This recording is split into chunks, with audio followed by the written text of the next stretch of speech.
When I was a little girl growing up in Santa Clara, I wanted to be a teacher.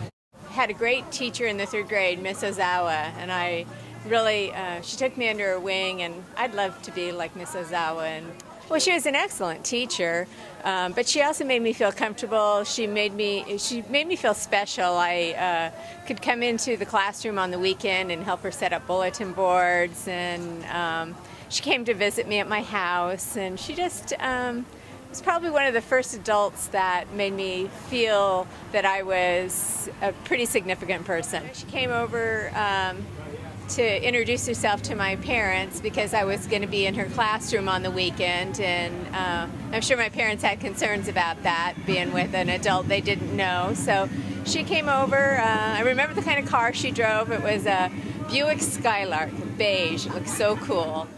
Well, when I came to Chico State, I intended to be a teacher. I took some introductory classes, a general education class. That's what you do when you first start out in college.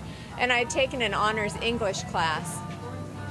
And I really did well in that. I also took a math for elementary school teachers class that I just found very simplistic, and there were other people in my class that were struggling with it, and I thought, gee, this is really easy, and I don't know why you're struggling with it.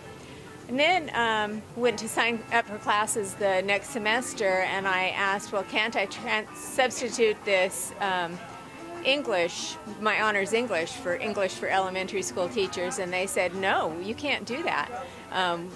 You have to take the English for elementary school teachers. And I thought, if this is anything that was going to be like math for elementary school teachers, I did not want to spend 4 years taking classes like that. So by that time, what I had wanted to be was someone who did homeschooling, maybe supervise homeschool children, have some independence there. So after that experience, I changed my major, changed it to psychology. Didn't get a master's or any further education, so there was not really a field that I could go into with a psychology degree. But after being told that I couldn't substitute honors English for elementary school teachers, I said, not for me. And I liked the learning process.